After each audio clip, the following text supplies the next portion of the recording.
Basically, we studied science during our childhood days. तो हमने ये सोचा कि हमने साइंस पढ़ा, वो साइंस के लिए, साइंस वाले के लिए ही है, ठीक है। जब हम 11th-12th में आते हैं, हम अपना स्ट्रीम डिसाइड कर लेते हैं, तो उसके बाद हम सोचते हैं कि आई एम आर्किटेक्ट एंड मुझे सिर्फ डिज़ाइनिंग एंड प्लानिंग के बारे में सोचना चाहिए।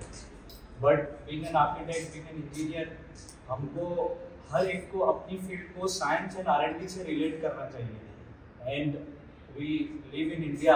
India is a country which used to say कि इट्स अ गोल्डन स्पैरो, ठीक है। तो ये क्यों कहा जाता था? क्योंकि हमारे पास वो मटेरियल है। आज भी स्टील गल्फ में नहीं है, जहाँ पर वर्ल्ड की 70% हाइड्रोजन है। स्टील गल्फ में नहीं निकलता, स्टील हमारे यहाँ निकलता है, स्टील चाइना में निकलता है। बट हम अगर मैं किसी को पूछूं स्टील की प्रॉपर्टीज क्या है, तो हमको मालूम ही नहीं है। स्टील की डेंसिटी में इंजीनियरिंग किए हुए बंदों को जब इंटरव्यू में पूछता हूँ कि स्टील की डेंसिटी क्या, उनको नहीं मालूम है।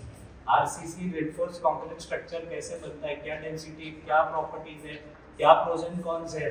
अब जैसे सैंड बैंड हो चुका है, इंडियन मार्केट में सैंड बैंड हो चुका है। अब रिवर सैंड की जगह क्रश सैंड यूज हो रहा है, ठीक है। तो सैंड क्यों बैंड हुआ? क्योंकि वो रिवर से निकाला जा रहा है और रिवर खत्म होती जा रही है, ठीक है। तो ये सारी चीजें positivity and negativity of material और material utilization of best material and properties of those material which is highly sustainable and which is very relevant to human nature, which is very relevant to human body, human psychology, human mentality, वो अगर हम use करेंगे तो हम बहुत easily बहुत सारी चीजें अचीव कर सकते हैं। R&D के अंदर लोग डिजाइन करते हैं और अवार्ड लेते हैं। क्या डिजाइन किया?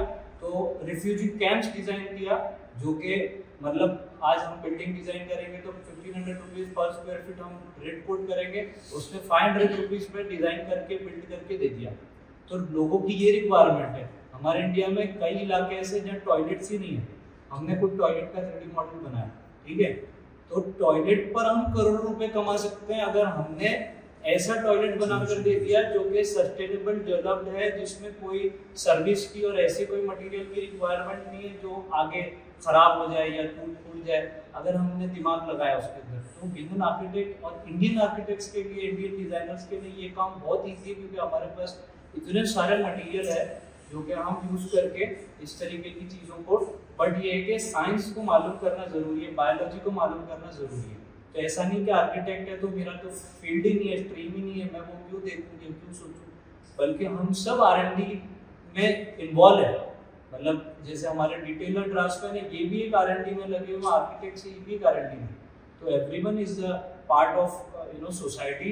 सो first we need to think being a society member कि हम सोसाइटी के लिए क्या बेहतर कर सकते हैं।